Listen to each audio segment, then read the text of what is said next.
आपको एक बार निवेदन करना चाहता हूं, जहां तक भी मेरी आवाज पहुंच रही है, आपको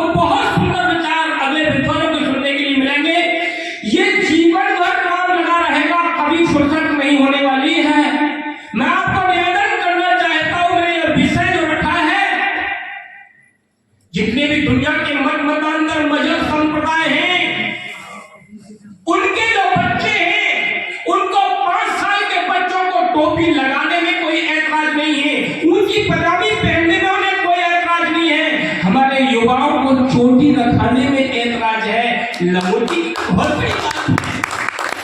और मैं आपको निवेदन करना चाहता हूं, उनकी घोषणा है, इसे आप लिख लो, भूल मत जाना। हम भाषण नहीं देने आए हैं, हम चिंतन देने आए हैं, विचार देने आए हैं। मूर्ख वह होता है जो परिणाम आने के बाद समझता है, और विद्वान वह होता है कि परिणाम आने से पहले समझ जाता है कि क्या होने वाला है। उनकी घोषणा है कि यह देश 1947 में आजाद हुआ था और हम इस देश को 2047 तक इस्लामिक कर देंगे।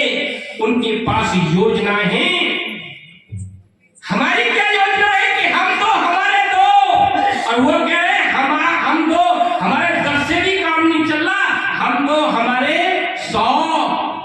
जब आपके 2 रह जाएंगे, उनके 10 भी हो जाएंगे, तो मैं निवेदन करना चाहता हूं कि लगा करके संतरी से मंत्री तक उनके होंगे। हमने एक ही विचार कर रखा है कि बच्चों को पढ़ाओ लिखाओ, नौकरी तक पहुंचाओ।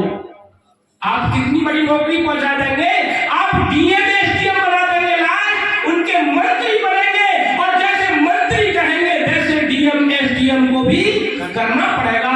तो मैं आपको निवेदन यह करना चाहता हूं कि हमको सजग होने की जरूरत है, सावधान होने की जरूरत है। और मैं चलते चलते एक भजन कहता चलूं, अरे भूल गया तू बात गगन की जो वादा करके आयो, और रोज करी पुकारे यार तेरा प्रभु ने